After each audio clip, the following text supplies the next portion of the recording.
Okay, guys, my name is Sammy. I've been dropshipping on eBay for the last 7 years. And Adam, do you want to introduce yourself? Yeah, sure, Sammy. My name's Adam. I'm an Australian eBay seller. I've been selling on eBay.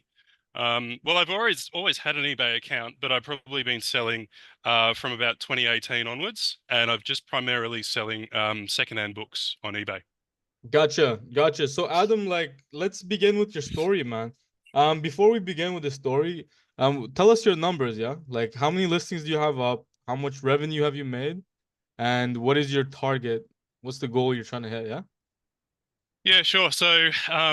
I've started selling books 2018, but it was really just always a part-time thing. Just in my spare time on the weekends or after work, I would list up a few books. I started with my own collection of books that I got from op shops, or what we call op shops over here.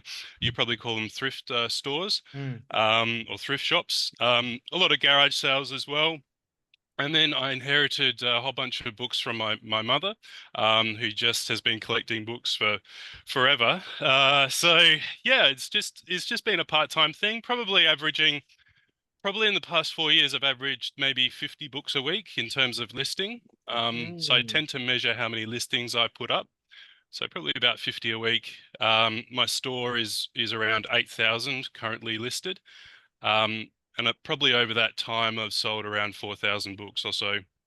Gotcha. Um, so yeah, it's been a journey, but always like a part-time kind of thing for me. So you sold 4,000 books in total from 2018 until year to date? Yeah, it'd be about that. Yeah. Yep. Gotcha, gotcha. And with these books, yeah, like what was your average selling price? Or would you be competing with the market? Yeah, I try and compete with the market as much as I can because with books, if I think if you list them too high, they Mhm. just won't get the visibility or the sales. So True. yeah, you really try to be competitive, but you can't be too competitive because you can't really compete with the really big sellers out there. Gotcha. So I'd try and be around between 18 to $20 Australian.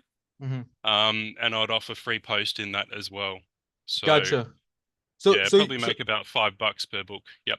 gotcha. So you have 8,000 books up right now, and then you sold 4,000 books. And these books are not replenishable, yeah? No, I mean they're all secondhand used books, Mhm. so it's really just what you can get and pick up and list. So they're not at all replenishable. Gotcha. Having said that, I um, around a year and a half ago, I got the opportunity to buy out a secondhand bookstore that was the lady was retiring and closing down, Mhm. and I happened to have some parental leave at the time, so I was off work, but yeah, I made an offer and acquired around 20,000 books from her. As she Gotcha. was selling the store, so I got those pretty cheaply, probably around 5 cents per book. Um, Gotcha.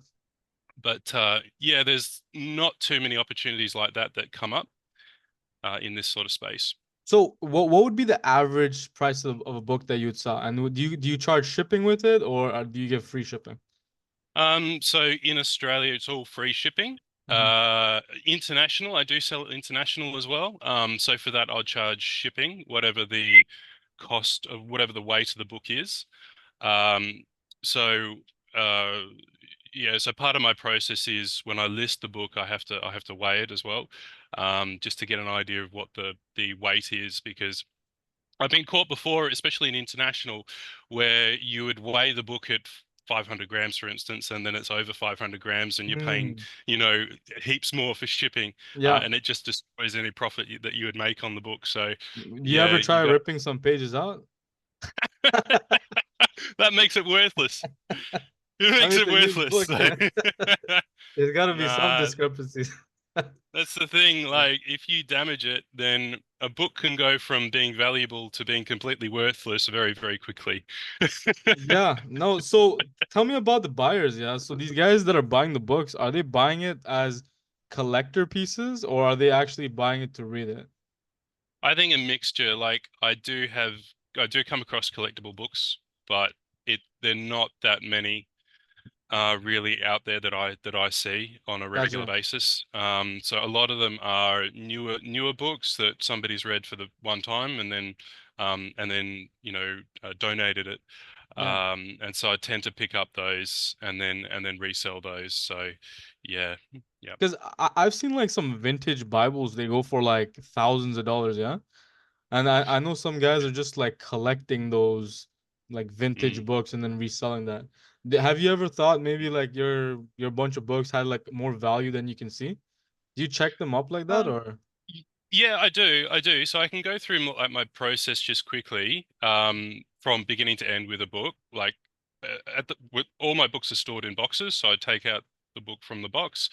I tend to clean them, so I'll use about 30 seconds or so to take off any stickers, any pricing stickers, and just generally clean the book. Um, and then I'll photograph the book. That takes around 30 seconds as well. And then I sometimes I will at the same time or soon after the photograph draft the listing on eBay. I had to add the title. If it's got an ISBN number, I'll enter the ISBN number, title, author, and then whether it's fiction, non-fiction, and then typically if it's paperback or hardcover, and then the date of issue. So I tend to try and do that as quickly as I can. It takes around a minute and a half to 2 minutes. Mhm. Then I'll search the title and author on eBay just for other prices that might be out there.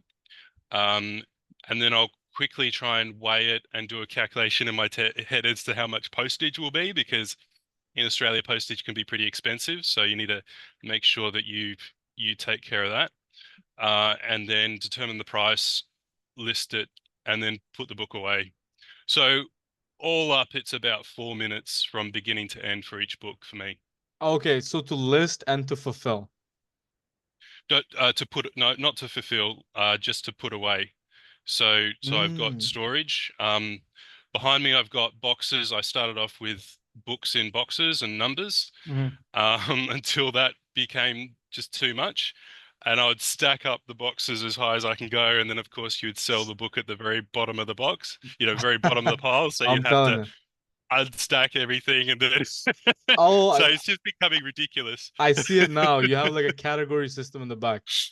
Yeah, yeah. So I've Yeah, yeah. moved to something a bit different where I've got this sort of like long sort of chute thing, and I put that onto shelves that I've created myself, and it's all numbered and indexed so I can quickly locate where the book is now. Yeah. So You yeah. know, the last time I actually shipped something out myself was I think it was 10 years ago. So I don't even remember how the process works. Yeah, Yeah. I buy from Amazon, but I never return something either. So I'm Oh like yeah. completely detached from all of this fulfillment method, yeah. I think it's astonishing and like I'm sure there's a lot more that goes into, organizing, categorizing everything. And with that being said, you said the book was at the bottom of the pile, right? So how long would it take for an item to fulfill after you would get a sale? Yeah, so finding it, like with the books in boxes, Yeah. it would take me at least like 2 minutes to find the book. Sometimes quicker, sometimes more than that. Mhm. And if you ever lose a book, then it's just a nightmare. Oh man. Oh man. So, or if you enter the wrong box number in, yeah, it's just you just can't find it right with 8,000 books. So, um, quite often I have to when that happens, you just have to refund the buyer and apologize. Mm. But yeah, so finding it, couple of minutes, and then Ship pack. yeah, ship pack would be like 1 minute. Gotcha. So around like Yep. 3 to 4 minutes for one. Yeah. Yep. Yep. Gotcha. Gotcha. You ever run into problems with like termites, maybe, the bugs Um, or mice eating up the books? not really, not really. I mean, you can mitigate that with like, poison or whatever. I'm in a shed, so I can deal with that. Is that like a Um, danger somebody would face holding that kind of inventory? yeah, quite possibly. I mean, you do have to monitor any sort of that, any sort of thing like that, Mhm. just so it doesn't damage the books. But I haven't had any problems with that. Yeah. And a lot of my stock has been in professional sort of storage units. Mhm. Um, and I was I mean, this was sort of during and before COVID. I sort of had several storage units, and I had a mini warehouse for a year or so as well. So with those kind of professional storage locations, you don't really run into those kind of issues. Um, my mum actually lives up in northern New South Wales, and she, there's been some flooding up there. So her Oh, sort of concern is her storage unit getting flooded because it's near a river. do you And have insurance on that or anything like that? I'm not sure. I don't know. I Mm, mean, I'm sure you can, but you'd be pretty expensive and probably not worth it. mm. But the storage unit she did have got within 30 centimeters of being flooded, so she's Wow. she's concerned about flooding. Is it just Um, books over there, or what else no, what does she have? it's books, but it's a whole bunch of personal items and furniture and things like that that she's got stored. Gotcha, gotcha. So you have 8,000 books listed right now. Mm. And then so what are your sales like for your books on a daily basis? Do you sell one or two, a couple, one every other Yeah, day? probably 2 to 3 per day. So Okay. it's not a lot, but yeah, 2 to 3 per day would be an average. During COVID, it was more like 8, 9, 10 per day because I think everyone was locked down and Yeah. they really couldn't do much else but read books. What So, was it really because of COVID, or did you list the majority of your books during COVID? yeah, probably both. Probably both. So, yeah, I listed the Gotcha. majority then, and yeah. Because from my understanding, for sure, COVID had a huge impact, right? We sold our most of our inventory at that time. However, like Amazon wasn't shipping those items because Mm, there was a whole backlog that was happening from it. But we got tons of sales that we couldn't fulfill. So, so you take that for what we will, yeah. Uh, so what I would say to that would be that from what I understand with eBay is when you list an item onto the platform, it goes ahead and reaches the top of search for like some period of time. And I'm mm, assuming with the 8,000 books that you listed, you started around 2018 and you probably didn't refresh those items. Would yeah. that be a fair assumption? Yeah, for sure. They're still sitting there from 2018, so I haven't Right. refreshed. Yeah. Right. And I reckon that you could get back to those 8 to 9 sales a day if you just went ahead and deleted all of your items and then just Mm, pressed end and sell similar. Because what would mm, happen is you would nuke eBay and then your items would become at the top of search for some period of time. And then you mm, just do that every 3 to 4, like every month. Or because you're in Australia, you can do that as much as you want because your listing limits are 250,000. Do you get mm. what I mean? Yeah, yeah, for sure. Yeah, For sure. I would think that would be like a good experiment for you to run, so that way you can kind of visualize the impact it has. Especially Mm, in your case, I believe you would see a very strong response from that.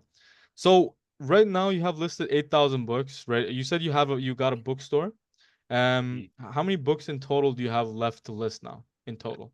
Probably, well, I probably acquired about 20,000 books or so from that Mm, bookstore that was closing down, and the vast majority of that is still in storage. Thankfully, at the moment, I've got some storage at my father's place that I'm not paying for. Previously, I had a mini warehouse that I was paying storage for, so it was just yeah, with that sort of volume of sales, it just wasn't worth maintaining the storage, so it yeah, worked out well. gotcha. Yeah, so the vast majority is still in storage, unfortunately. Yeah, having done this part time, I don't have that much time to dedicate towards listing. Otherwise, if I had more time, I'd do that for sure. Yeah, yeah, for sure. So, on your best days during COVID, you were selling 8 to 9 books a day. What were you averaging daily like with your profit? Uh, probably probably about at least $5 per book, but probably average like $8 to $10 profit per book. Gotcha. So So let's take a yeah, about conservative 50 number, bucks or so, 50 50 bucks a day bucks. maybe. Yeah, Gotcha. 50 Then that's with bucks. 8,000 listings. So you have Mm, 20,000 more listings left to do. And so let's go ahead and do mm, 20,000 divided by 8,000. Right? So 2.5 times is your potential from what I see. So that means that let's say 50 bucks times 2.5. Yeah, it's 125 plus 50. So you're looking at $175 a day if you went Mm, ahead and listed the rest of your 20,000 books. Granted that you're able to maintain the fulfillment for 30 books a day. With that, for listing 30 books a day, you said it takes around 4 minutes for fulfillment. So 30 times 4 is mm. that's about 2 hours of work to make around 180 bucks. So with those numbers, Yeah, would that yeah. be like a significant income for you? And this is like the kind of the best case scenario. It's not significant, but it's definitely like good good money. Yeah? Yeah, I've kind of treated it as pocket money, the eBay store. So but yeah, for it to be full-time money, I think you need to put full-time effort in. So Oh yeah. Oh I yeah. mean, I know I've only just put part-time effort in, and this is sort of where I've got to, but yeah, to make decent money, I'd need to invest a lot more time Are you into sure you this. put part-time? Because 8,000 books, you listed them manually too. Yeah, That yeah. doesn't sound like part-time to me, man. Yeah, I mean it's maybe like an hour or so before work. Not every day, but And some you took the days. pictures yourself? Yeah, all the pictures myself. Yep. That's a ton of work, dude. That's a ton Yeah, of work, yeah. yeah. At Like least like 4 to 5 pictures per book as well. it, Yep. if you had somebody in Australia to take pictures for you and list those books, it'll probably Mm. take them a couple months to do 8,000 Yeah, full time. at least. Yeah. Because like people who work jobs, they don't like, and not you, I'm talking about everybody else, yeah. They don't put their all into it. When you run your own Mm. business and you're working for yourself, you really like 1 hour work is 1 hour of work. But my team, like I hire them for 8 hours and I'm lucky if I get even half of that. You know what I mean, Yeah, yeah? yeah, So yeah. I definitely think that you did, like 8,000 listings is a ton of work. The only problem that I have with this is once you list a book and you get a sale, right? You need a way to replenish the inventory because otherwise you're just like banking on, like, let's say all your top sellers are gone. Well, what happens next? Yeah, well, I mean, you sort of look to just go to garage sales or other thrift stores and just try and find more stock. Um, Mm, there is always going to be stock out there, I think, especially for books. It's one of the most, um, it's one of the things you see the most out there, sure. books and CDs and DVDs. So I think they're always going to be out there. But it's the time to find the stuff. Yeah. I Or think list that it. is, yeah, yeah, and listing. Yeah. True.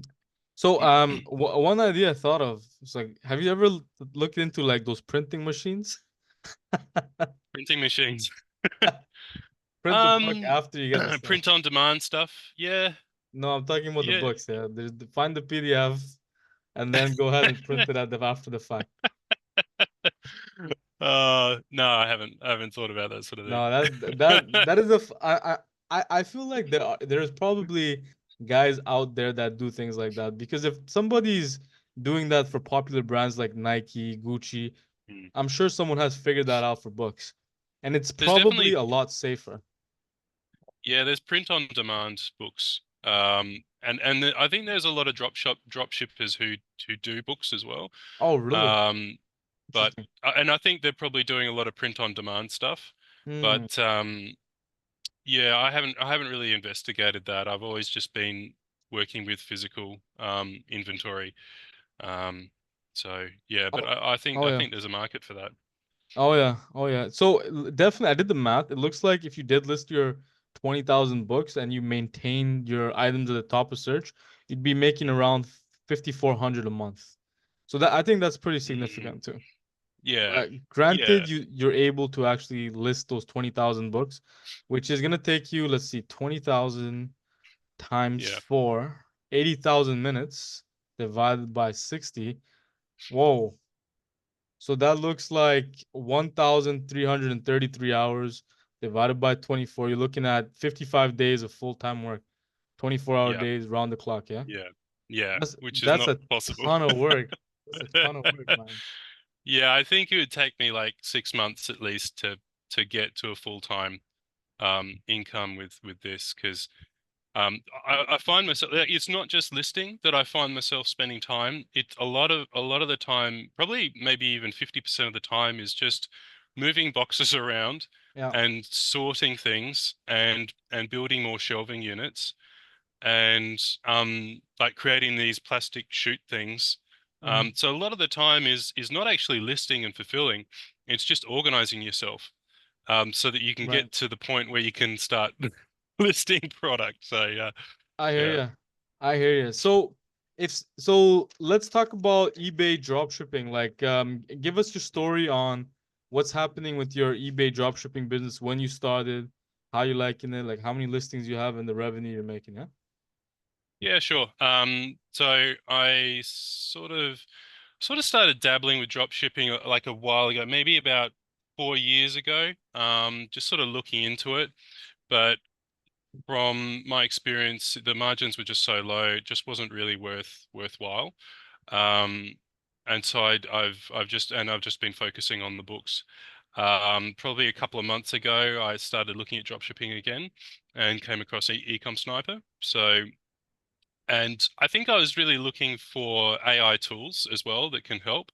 And I think I was kind of looking at what AI tools are out there to help me list books quicker, to try and reduce that 4 minutes down to maybe a couple of minutes. But I came across EcomSniper, and that was actually drop shipping off Amazon, which I was pretty blown away with. That I'm telling was you. that was even possible. So yeah, So tell us your story. Like, what are your numbers like? And then we'll do a comparison just to see where you're yeah, at. Yeah. yeah, sure. So I've listed up. I've got two eBay accounts. On my main dropshipping eBay account is 5,000 listings. And Amazon I've to eBay. made, yeah, Amazon to eBay. Yep. Nice. And I've made about $1,000 from that account. Revenue Um, or profit? that would be profit. Oh, nice, nice. Yep. That was Yep. quick. Like, how many Yeah. months were you into it? This is my second month, Oh, so two nice, months. nice. So, Um, and then so that's the first eBay account, the main one, yeah? yep. Yep. Yep. Gotcha. And tell me about the second one, yeah? The second one, I've just started doing just the standard listing, and I've listed about 2,000 Gotcha. onto that store. And Yep. and how are the results with the standard listings compared to the AI listings? Yeah, okay. It still works. Yeah, it still works. I don't think it's as much. I think with the Opti list on the primary account, the AI listing, it's better. But yeah, I think I need more time to sort of test it. Yeah. Yeah, yeah, well, you know what? The standard listings is what I exclusively did for the first 5 years, actually, before Mm, AI was a thing. And mm, then like we really adopted AI very early on because we were like following into like one of our biggest pain point was we were changing the titles manually. And when we found mm, out like the early invention of AI was a thing, we started working with it and it blew our mind, yeah.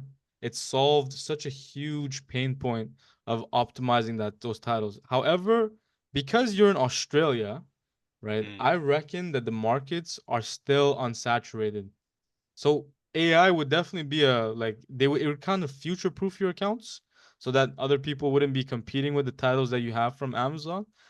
mm. However, it does seem like the standard listings today wouldn't be a bad idea. You know what I mean? Yeah, for sure. And I think that's true. And I've been using the standard listing. And yeah, you're right. I don't think there are definitely drop shippers drop shipping onto eBay Australia, and but it wouldn't be nearly as much as in America. Oh yeah, they're Having super said packed. that, yeah, yeah, I can imagine. I'm telling you. But we still make it work, yeah. Because we have unique titles, so we don't compete with them. Yeah, yeah. But I think the Australian market is a lot smaller as well. Mhm. I mean, Australia is, well, it's got the landmass of the United States, but it's got a population of less than Texas. Oh, So, okay. Yeah, yeah, yeah. so the market is a lot smaller than elsewhere. Even Canada would be huge compared to Australia. Um, But from what I understand, I remember Australia was the primary e-commerce platform mm, recently, and then yeah, Amazon took over. Yeah, I think it's still pretty popular. Pretty popular. I mean, eBay has been in Australia for a long, long time. Mhm. Probably very early 2000s. It was quite popular selling secondhand products and new products as well. And then around 2017, Amazon started, but it was very slow in Australia. I don't even know if they advertised much. They always had Kindle books, and that's what they were known for is Kindle books. But they started selling physical products around 2017, and Oh wow, um, that's recent, man. that was That's really recent. And that's it's recent. only, yeah, they're only just sort of Ad- becoming known now. Adopted, yeah. But they took Yeah, and over. They adopted. took over, yeah. Oh, yeah, yeah. So But I so think eBay is still very popular, maybe like 40% of the market at least. that's huge, dude, because in Canada, if you ask anybody where they shop, if you tell somebody eBay, they're like, "What's that?" Mm, yeah. You know what I mean? Wow. It's they don't that nobody knows about it. I sell on eBay Canada as well, right? It's and the markets are like even if the population is big in Canada, the problem Mm, is Amazon has started in Canada a long time ago. I think like as early as 2010 or before. And because of mm, that, nobody has uses eBay anymore. So even though we have a bigger population, eBay itself is very relatively small in Canada. So yeah. because I believe that, like we had another user, like in the early days, we had one guy, right? He came into EcomSniper. He kind of, I don't know what happened to him. I tried to follow up with him, but he posted 10,000 items, standard listings too, and he was making about 5 grand a month, Australian dollars. Wow. So Okay. yeah, so that kind of like at the time I didn't really that was my first time being exposed to the Australian market. Like I didn't know what was going on, right? The fact he told me one time he doesn't pay anything for listing fees. I'm like, what are you talking about? You're probably making a mistake. Check it properly. And then he showed me and I was like, What is this? You guys have like a huge advantage, right? Yeah. Let's say Do technically. you pay listing fees? We don't pay listing fees. Yeah, we pay listing fees, man. We buy a store membership, and that lets you Yeah. list 10,000 items onto your account, and then each additional listing would cost you 5 cents. So that Oh, really? means, yeah, so we wouldn't really be able to list like you could list 25,000 items if you buy an anchor store, but it becomes 350 bucks a month. And then you're capped at 25,000. But you have the ability, technically speaking, right? Not saying you should do it, right? You could list 250,000 items, right? Yeah. And what would that like I think like you right now like you can kind of paint the picture like what's Mm. happening, right? So let's talk about the second account, the 2000 standard list. What was your revenue and how much did you make from that revenue? I haven't tracked it as much as my first account, I'll be honest, but I'm guessing it's about 300 bucks profit. So revenue would be about 1200 around that figure. Gotcha, Yep. gotcha. And what's your markup, yeah?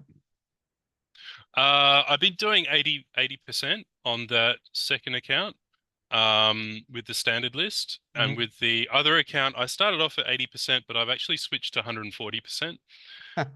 It So works.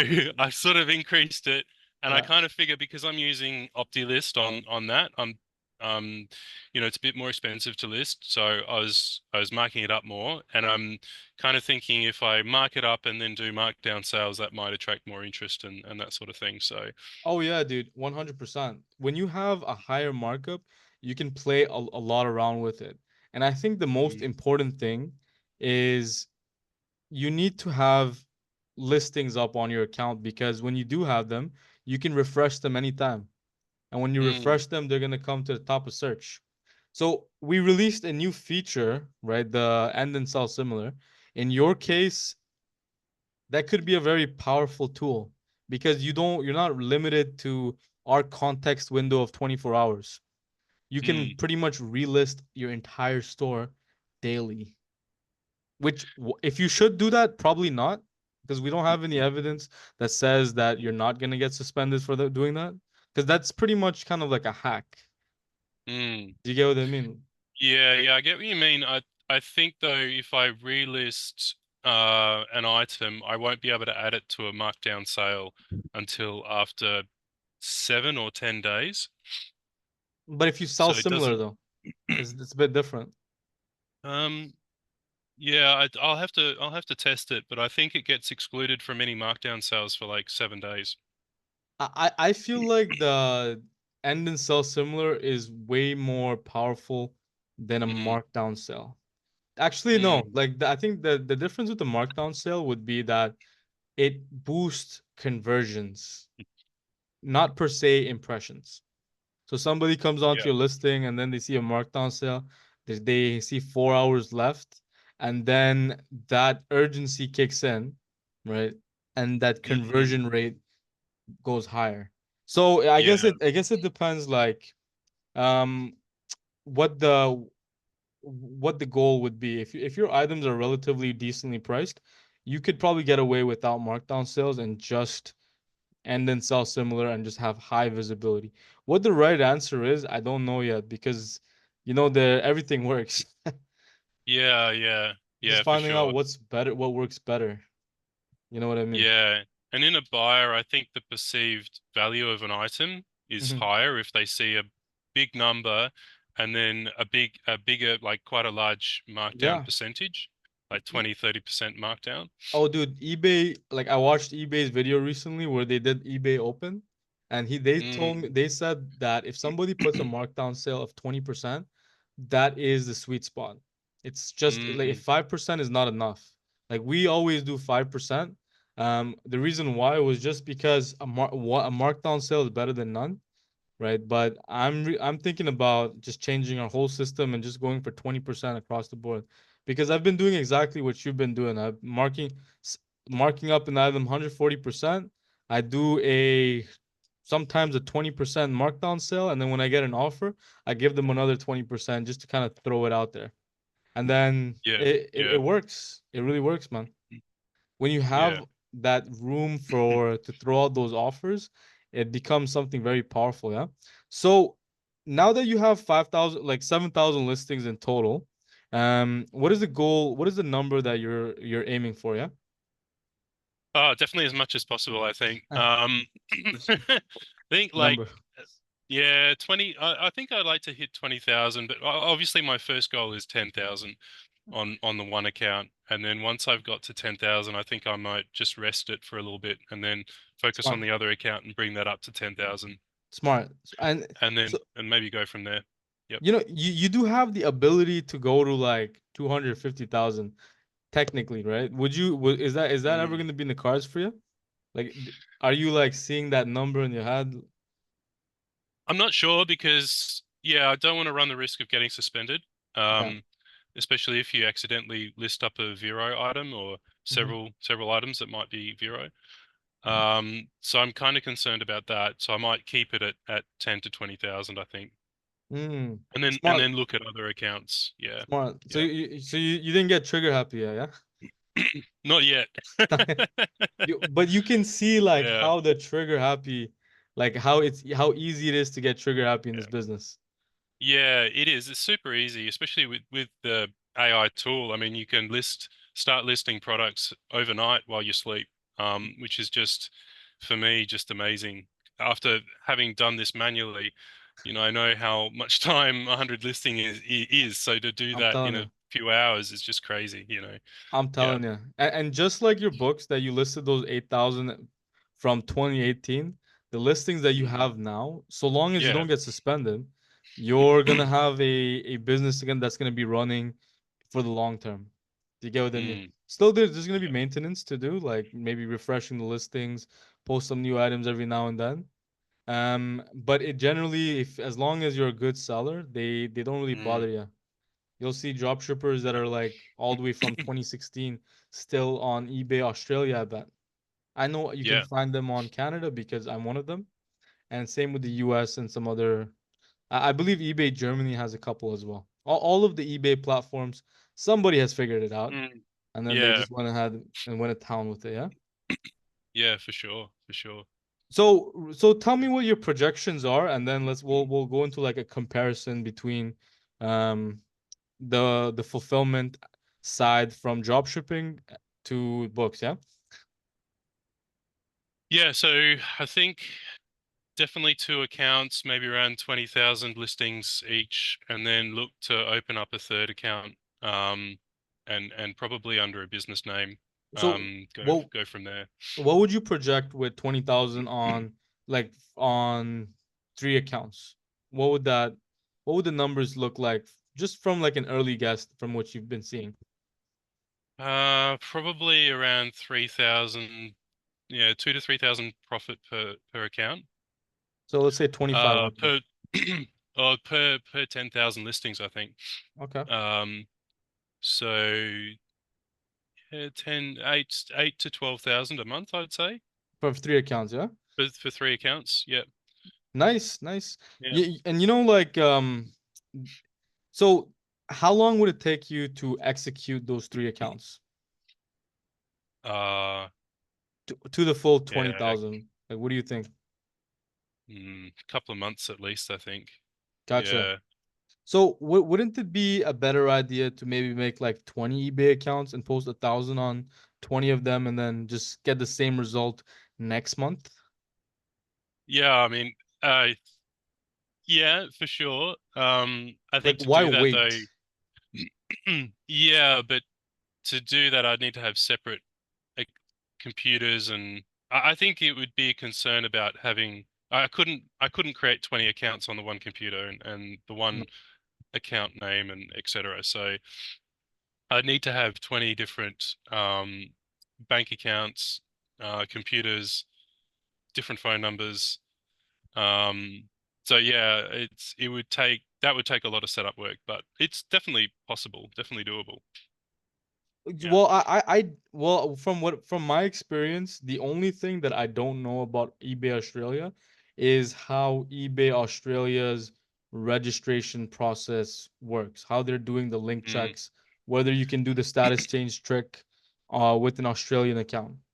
Um, Well, just just explain the status change. so the status To, change is let's say your name is John Doe, right? mm, You open up an eBay account with the name Tim Doe, right? Or mm, Ron. And then you just use a variation of the name or like a different name altogether. And then after in the US, after $5,000 worth of sales, they go ahead and do a KYC or a KYB on the account. And then mm, from there, that's when they request documentation for your ID and your business documentations. But before right. that, you could pretty much have a fully fictitious account that sells up to $5,000.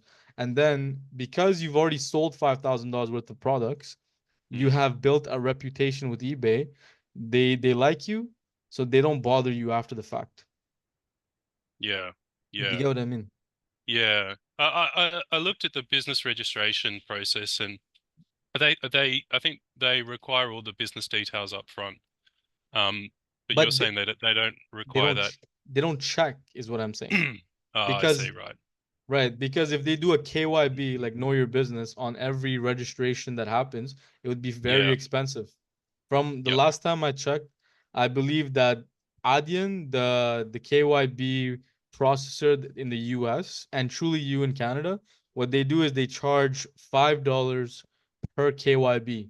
So that means Mm, that if they did a KYB on registration, right, because of the amount of fraud that happens on eBay, right? Thousands of accounts would be opened up every day and they would be spending thousands of dollars on a KYB. mm, Do you get mm. what I mean? Well, Yeah. not Gotcha. thousands, like thousands times five on a daily basis. So it would probably be such a cash sink for them. So that's why they delay it for like the last possible minute that they can. Right. Gotcha. Yeah. Yes. So I would say like, with that understanding, you should probably try to open up like a third account, but something Mm, without your name, like mm. somebody else's name or something, just to keep your operation separate. And if it does Yep. go through, right, you can go ahead and just like really like I would say the like you said it yourself, right? If you list 20,000 items on three accounts, you would do 8 to 12,000 a month, yeah? Mm. So then Yeah. About that. all you gotta do is go ahead and make those 20 accounts and then list 3,000 items on each of them, and then Mm. that's just right away you're gonna make 8 to 12,000 the first month. and then the next month you post another 3,000, and then you're gonna make from 8 to 12,000 times two, right? Which is Mm, gonna be, what is that, 16 to 24,000 the next month. And then mm, that's when, with now you have 6,000 listings across all your 20 accounts. And now the next month you post another 3,000, and that becomes 16 plus 8, so that's 24 plus 24 plus 8 is $32,000 a month. So within 3 months you're looking at making 24 to $32,000 a month. Granted, you get 20 accounts set up like separately, and you just post and you go and yeah. you play the horizontal game. Yeah, yeah, gotcha. Yeah, yeah, yeah. You know, like Well, the thing is, like, since we're running a business, right? yeah. We talk about this all the time, right? With eBay dropshipping, it has very little to do with time. It's about impact. Mm, You know what I mm, mean? It there, yeah. there's really nothing stopping you. Well, the one thing that's stopping you is probably just the knowledge, because I don't have the answer for that. We have the answer for the United States, but in your Mm, case, if you figure this out, what ends up happening is you have a greater advantage than US sellers and everybody else because of the free listings. Do you get what I mean? yeah. Yeah, gotcha. Yeah, so that is Genuine probably the release, yeah. greatest. Exactly.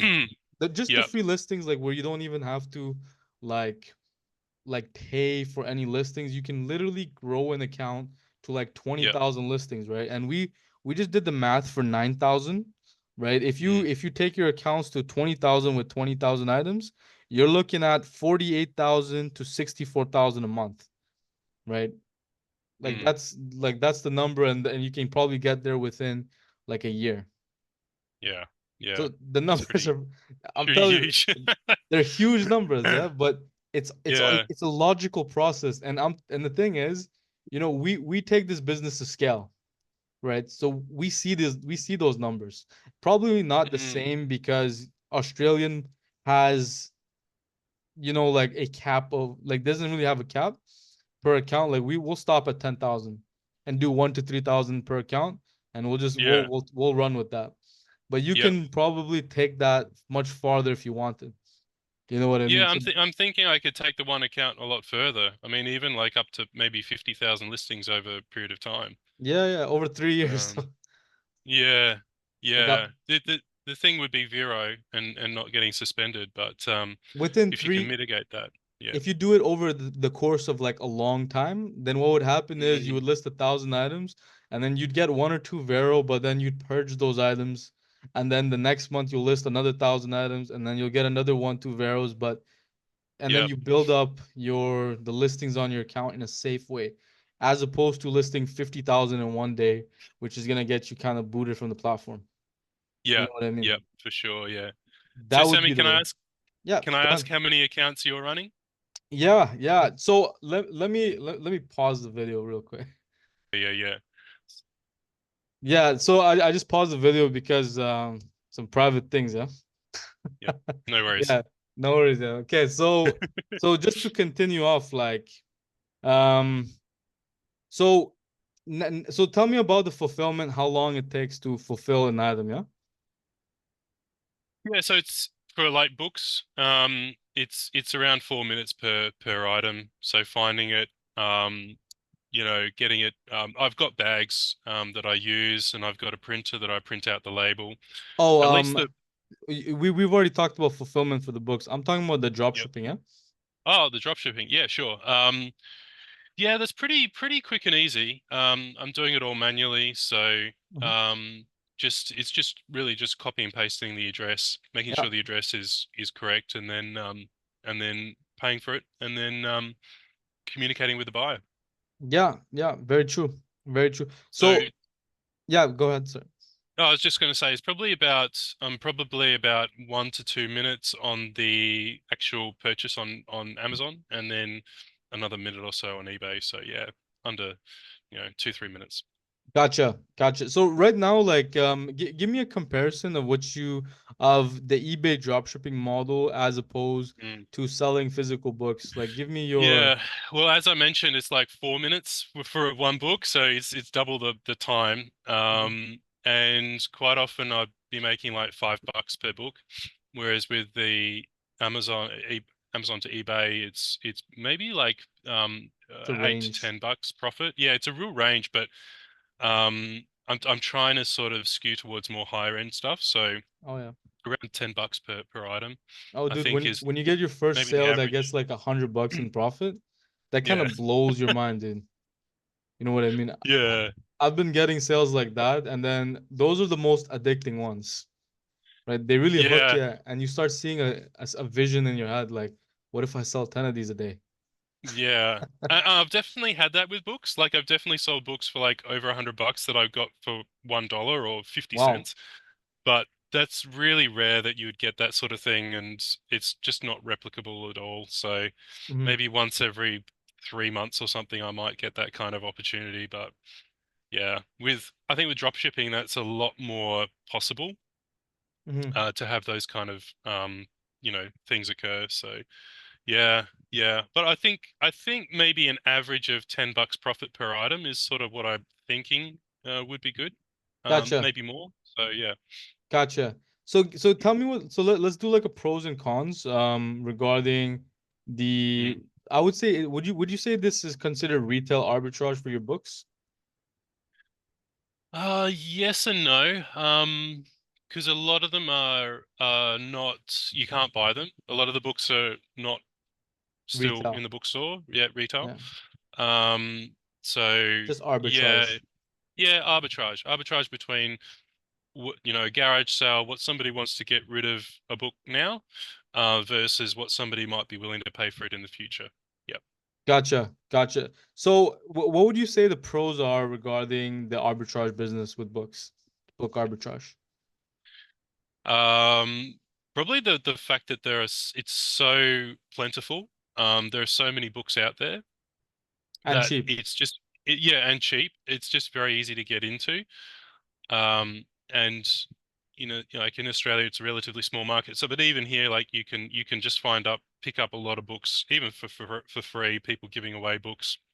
Hmm. Whereas if you're only going to retail arbitrage, Nike tops or something, then there's just very limited opportunities for that sort of thing. So, True. so yeah, What it's would you say easy to get into. the cons are for this business? The cons are that it's a physical product that you have to store it. I've spent over the years a fair bit of money on storage, Mm. and then yeah, spending time just trying to move the product around your storage unit in an efficient way and ship it out.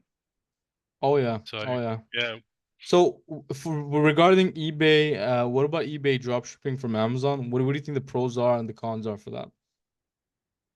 the pros, I think it's definitely easy to get into. I think it's still difficult to master Mhm. and to do it at scale.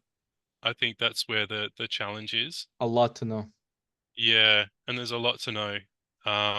There's a lot to know about the platform and Yeah, for how it sure. works and how to market, how to get views.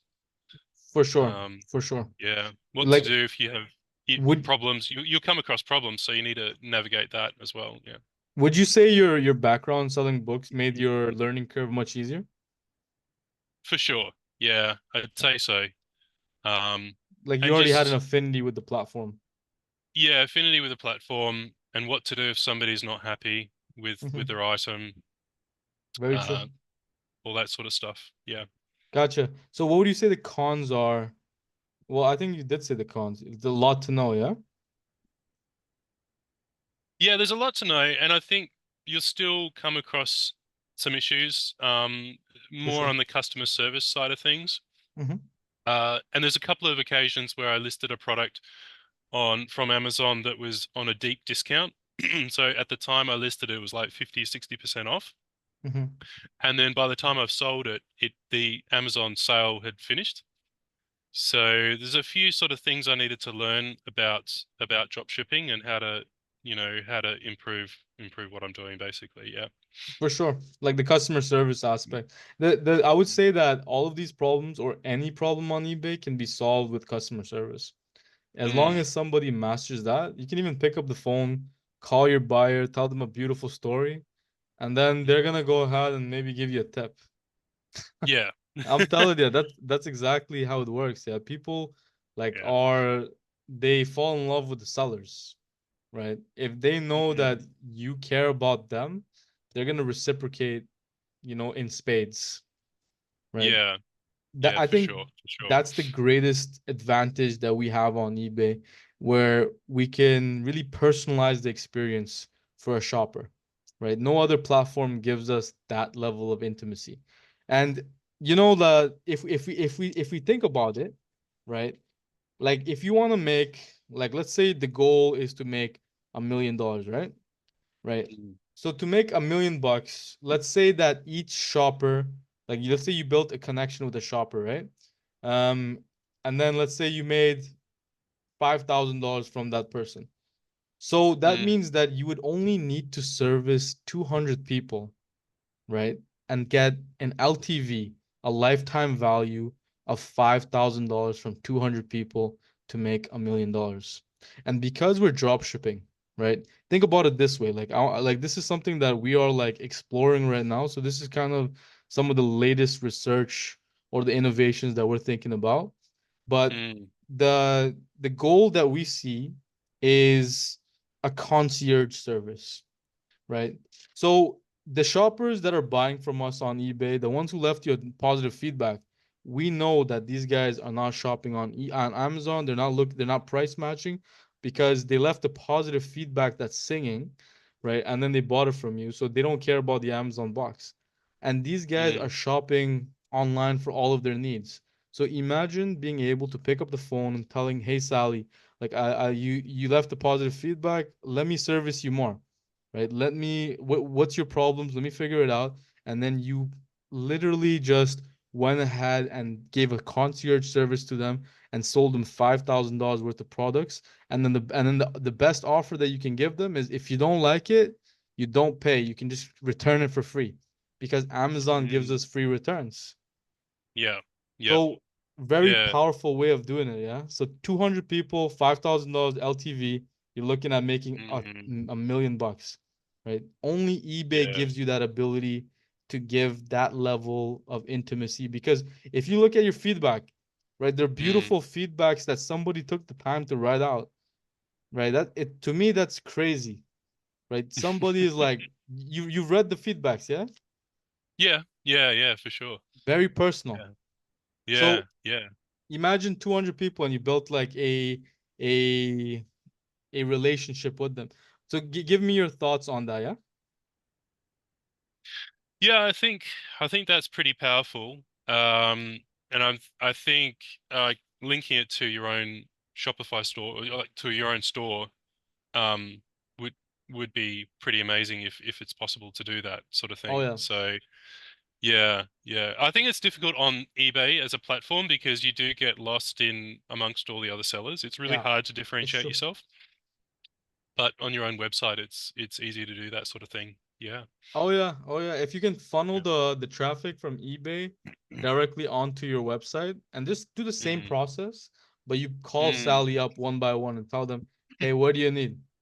And then if they need tissue paper, if they need cooking supplies, if they need something, you go ahead and show them everything, right? And then you Yeah. tell them that you'll Yeah. give them 100% coupon or 50% coupon, right? You just go ahead and increase the perceived value like crazy.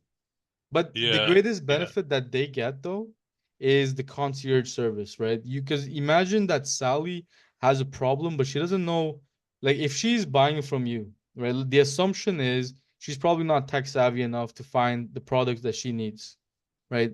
This is where the concierge service comes into play. You being Mm. able to hear her problem out and then recommend her like products that would actually solve her problem. And that's where the value is being made. And then on top of that, you're giving her such a strong, incentive to purchase because if you don't like it, you don't pay. Right? Just return Mm. it back. We'll take Mm. care of you. And then Yeah. Amazon allows us to give that privilege to somebody. So I, Yeah. I would definitely think, like we are still really in the infancy of this whole Amazon to eBay project because right now, like we have another guy named Sam. He sells vitamins, actual the same as you, like the books, right? But he sells vitamins that he gets wholesale. And every time he gets a sale, he goes ahead and packages it up with a coupon to his website. And he doesn't do any marketing. His website gets around 5 sales a day just from selling items on eBay. So these guys are coming and becoming reoccurring purchases onto his platform. But the Mm. difference is his customers' LTV wouldn't be 5,000. Because we're drop shipping, we can really talk to one person and sell a whole bunch of items for them. You know, anything that they need, we can find for them. Yeah. Especially because soon, like imagine like we are like sourcing from China or something, right? When people are very unfamiliar, they don't know how to speak to the agents in China. We can go ahead and get Sally, right? Some of the best deals and still make a killer profit from it. You know what I Yeah, mean? yeah. You just need to get Sally to tell you what she needs. You don't even need to list the product. You just get her to say, "What do I need?" Yeah, and yeah. then go from there. Absolutely. Yeah. Absolutely. And you know what? Like a lot Mm. of them, if they're leaving like singing reviews, you know that they're open to communicating, right? Yeah. Because they're shopping on eBay to really like for the community to support a local business, etc. So Yeah. that would definitely be like that's the vision that I see moving forward, right? Not Mm. just yet because we're still working on some tools that are gonna make, a massive difference, right? One of the tools that we just came out with was the end and sell similar, but these ideas are like all ideas that work. You know what I mean? Mm. So Mm. it's a really exciting time to be in because these ideas to me they were foreign concepts, but because I speak to guys like you all the time, right? Like all of Mm. these ideas are just getting thrown around, passed around, and then Yeah. we have like the experts who have validated the proof of concepts on multiple avenues, and then we just bring them together, and then we can have a system established relatively quickly because this wasn't my idea. This was somebody else's. Mm. You know what? Yeah. Yeah. Yeah. Yeah, it's good. It's a good idea. And like I think the challenge is to not get too distracted as well from the main thing that you're doing or that I'm doing. Hmm. So, but I'm really Oh yeah, interested as well as what Amazon announced recently about their low cost option yeah, from China. for sure. So I'm really interested to see if that will hit the Australian market as well as the US. Um, You could sell in eBay US from Australia. yeah, yeah, I've thought about that, but I think I'd need to set up a No, company and a no, bank account and all that sort of stuff. no. You just go on eBay.com, and then with your Mm. Australian account, you can list there. Okay. Yeah, you don't need Yeah. to like I use Canadian accounts and I sell in the US. All right. Okay. You get what I mean? So it would be the same but Yeah. if I were you, I wouldn't do that. Just because the Yeah. Australian market is, in my opinion, is already pretty great. Like, oh, Yeah. and there's new challenges when you're going cross border. Yeah, for sure. For sure. Yeah. Yeah. No, I'm happy to focus on Australia. Yeah. Yeah. For as you said, like the focus is the primary thing, right? For me, like we are kind of at the front of this entire and like among some other since we've been doing it for 7 years, Mm. this is Yeah. like these ideas are like in our scope. Like we Yep. wouldn't if Yep. somebody told us to go, oh, you can do this on Amazon, like we can sell on Amazon. I'm like, that's great. And then they Mm. said, do you want to try it? I'm like, no. Yeah. Like Yeah. I refuse almost every like they say that once in a lifetime opportunities comes twice a year. You know, Yeah. like Yeah. you'll find them all the time, yeah. The only Mm. time that I take interest in an idea is when it's directly or very closely linked with what I'm doing already, right? I Mm. see that this fulfillment or the concierge service is an extension of the follow up after a sale because that's one part of the entire process that we really haven't capitalized from, like for example collecting their emails, collecting their phone numbers, and retargeting them over and over again, or upselling or cross selling the same customer multiple times. Like we just didn't have the time to do those things, but those Mm. ideas were already in our list. We're just getting through all the major things one by one, and then we're going to be Yeah. jumping into that. Yeah, I've had some thoughts like if I was going to branch out into something else, I was thinking about drop shipping into places like New Zealand because Mm, Amazon Australia ships to New Zealand. Although there are some fees, additional fees for that, but I'm sure no one is really thinking about drop shipping in New Zealand smart. from Australia. And then also Amazon recently started up in South Africa as well. Oh, no So way. and South Africa has their own sort of e-commerce site as well. So I was kind of thinking it would be kind of cool to drop ship over there Oh if yeah, it's at all possible. But yeah, 100%. That the only thing is like we implement bulk theory, yeah? And yeah, the reality is that theory works anywhere. Like it doesn't matter mm, what platform, doesn't matter what supply or inventory. Like since you sell books, you understand that concept, from one model to another, right? The challenge is having the tools to take it to scale.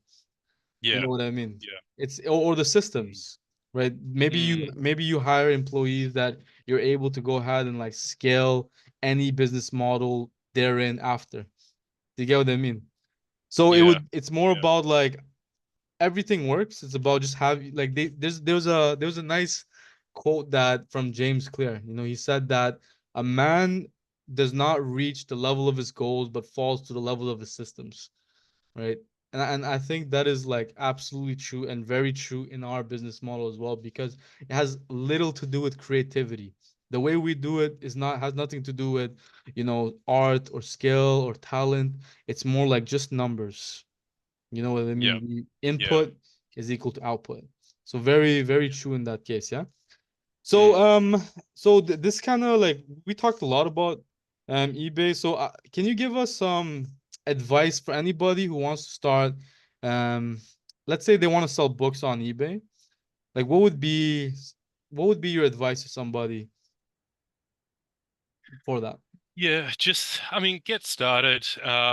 Start with every day. I think list up a few books. I think the one benefit that I've had is I've been pretty consistent over the past 4 years. So almost every day listing up a few books, even if it's just 5 or 6 books every day. So um, just being consistent with it and starting. And you really can't expect results with a few hundred books listed. You've got to get into, thousands before you'll start seeing the sales, unfortunately. So Mm, I think a lot of people start selling books and then they give up after listing a couple of hundred books because they may not sell anything. Um, you and definitely the had the good reality idea. is, yeah, the reality is there's thousands of books out there that just won't sell or will take many, many years to sell. Um, so yeah, it's unfortunate, but that's the Mhm. reality. Hey, you Yeah. know what? After a couple of years, you can at least use the keyword vintage. Yeah. Yeah, that's it. That's been done to death. I'm telling. Yeah. So one thing I wanted to comment on. I took some notes from what you were saying. Mm. Um, the time that you spend sourcing, listing the books, wouldn't it have been a better use of your time to go for antiques, Yes, antiquities, yes and or no. I think like I just kind of listed whatever I had access to. yeah? So yeah, I'd list up antique like old books or Sorry, antique books. when I said Or antiques, I meant mm, just any items from a garage sale that had a higher margin because you're putting in yeah, the work anyways up front. yeah, I think the problem with that is just everything is a different shape and size in that world. Hmm. Whereas books, they're standard sizes and standard weights, and also shipping is easier. Yeah, If you you get bet. into antiques, then you got to think about storage. Everything is like if you've got a bicycle, that's a very different size than an Yeah, antique clock. But you true. can't ship an antique bicycle the way you would an antique clock. And things There's a lot break. more to know. There's a lot more to know. I think there's a lot more challenges if you have everything is different. But I've kind of worked on the idea that I'll keep everything as similar as I can, which is why Gotcha. I've gone to books. Yeah. Gotcha. So, if somebody has any, they want to get advice to dropship on eBay, what advice would you give them? Yeah.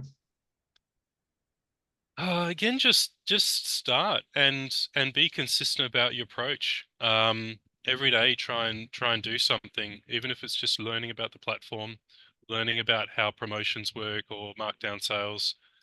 Um, Gotcha. yeah, just get started. Yep. Gotcha. All right. So the last question we'll end it with this. Mm. What do you see? Where do you see yourself 12 months from now? Oh, that's a good question. I definitely want to take this to as large a scale as I possibly can. So if that means putting full-time effort in, then that's something I'll consider doing. Give us some hard Um, numbers, yeah, so that we can hold you yeah, accountable. hold me accountable. All right. Um, 3 accounts with 20,000 listings each, I think. I'm gonna Nice, say within the next 6 months is where I want to get to with that. nice, nice. So in 12 months, I might be able to double that. Yeah, no, I'm writing this down. Yeah, I'm gonna put this like plaster All it. right. You know what I mean? Well, Nice. because Yeah. Yeah. people, like the thing is, we did follow-ups with other users after like 6 months or so, and Mm, those videos, they are such powerful ones because even the user who, like, let's say we made the video today, we did the interview. 6 months goes by so fast. You know what yeah. I mean? And it's such a powerful recap of what happened in that 6 months. Like if Mm, you mm, go back, you see like the way you're thinking 6 months from now, and then sometimes we realize like, hey, you know what? We should have done this, but it's okay because we still have the next 6 months to go. To get what I yep. mean? Yep. So Yeah, yeah, for sure. that was a good conversation, man. Thanks for joining, yeah.